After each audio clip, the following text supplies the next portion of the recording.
Thank you అధ్యక్ష తెలంగాణ రాష్ట్రంలో సుమారు 70,000 మంది అంగన్వాడీ టీచర్ హెల్పర్లు గత 40-50 సంవత్సరాలుగా పనిచేస్తున్నారు అధ్యక్ష. గ్రామాల్లో పిల్లల భవిష్యత్తు నిర్మించేది అంగన్వాడీ అక్కయ్యల అధ్యక్ష. మరి పిల్లలకు పోషకాహారం అందించే కానీ, గర్భిణీ చూసుకోవడం కానీ, చిన్నపిల్లల ఆరోగ్యం కాపాడడం కానీ, అంటే సమాజానికి పునాది వేస్తున్నారు అధ్యక్ష అంగన్వాడీ టీచర్లు కానీ హెల్పర్లు. మరి 2014 నుంచి 2023 వరకు తెలంగాణ వస్తే మా బతుకులు మారుతాయి, మాకు జీతాలు పెరుగుతాయంటే మరి వారు తక్కువ వేతనంతో ఎక్కువ పని చేయాల్సి వస్తుంది అధ్యక్ష. పనిభారం పెరిగింది తప్ప వాళ్ళకు వేతనాలు పెరగలేదు అధ్యక్ష. వాళ్ళు ఒక్కరోజు 2 రోజులు కాదు 42 రోజులు అప్పుడు సమ్మె చేసే అధ్యక్ష. మన కాంగ్రెస్ పార్టీ వచ్చినాక వాళ్ళు కొంత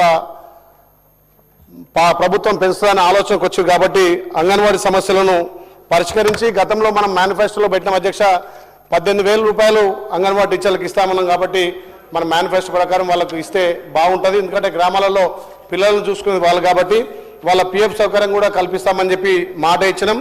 గతంలో 24 రోజులు సమ్మె చేస్తే వాళ్ళకు వేతనాలు ఇవ్వలే, వాళ్ళ రిటైర్మెంట్ పెన్షన్ కూడా ఏరియాస్ ఇవ్వలే అధ్యక్ష.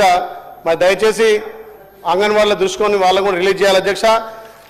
ఈ అంగన్వాడీలకు పేద పిల్లలే పోతారు కాబట్టి, గ్రామాలలో పేద పిల్లలు అంగన్వాడీ పోతారు కాబట్టి వాళ్ళకు ఇంకా కూడా ఏదైతే అంగన్వాడీ ఖాళీలు ఉన్నాయో ఖాళీలను నింపాల్సిందిగా మీ ద్వారా ప్రభుత్వాన్ని విజ్ఞప్తి చేస్తూ అంగన్వాడీ అక్కయ్యలను ఆదుకోవాల్సిందిగా మీ ద్వారా విజ్ఞప్తి చేస్తున్నా అధ్యక్ష. Thank you.